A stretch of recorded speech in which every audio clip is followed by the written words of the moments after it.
আসসালামু আলাইকুম। আজকের ভিডিওতে আমরা দেখব কিভাবে Next.js বা নেক্সট 14 তে ইউজ ফর্ম বা রিয়াক্ট হুক ফর্ম ব্যবহার করতে হয়। তো বেসিক্যালি ওইটা রিয়াক্ট জেএস এ ভালোভাবে ব্যবহার করা যায়, কিন্তু Next.js এ এটা কিছু এরর দেখায়।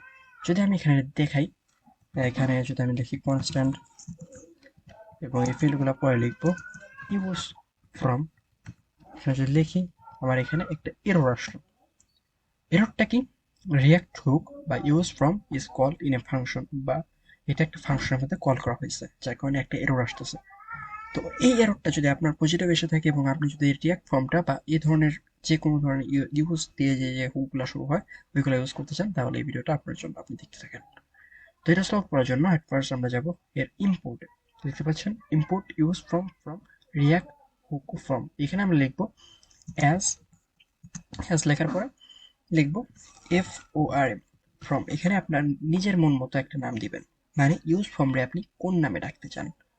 ওকে, এখানে আমি যদি হোভার করি, এখানে বলা হচ্ছে from is declare but it's value is never read, মানে এটা ডিক্লেয়ার করা হয়েছে কিন্তু এটা রিড করা হয়নি।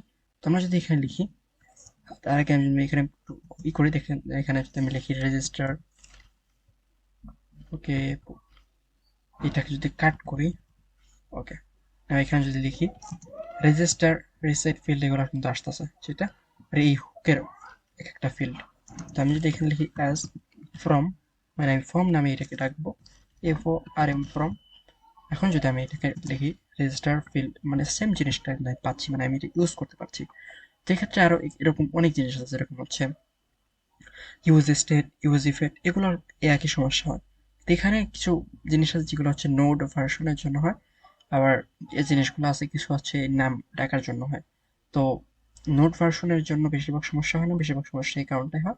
তো এই ক্ষেত্রে অ্যাজ দিয়ে এই সমস্যাগুলো সলভ করা যেতে পারে। তো এই ভিডিওটা যদি এতটুকু উপকার হয়ে থাকে, তাহলে ভিডিওটাতে লাইক দিবেন, চ্যানেলটাকে সাবস্ক্রাইব করবেন। এই ছিল আজকের ভিডিওতে, দেখা হবে অন্য কোনো ভিডিওতে। আসসালামু আলাইকুম।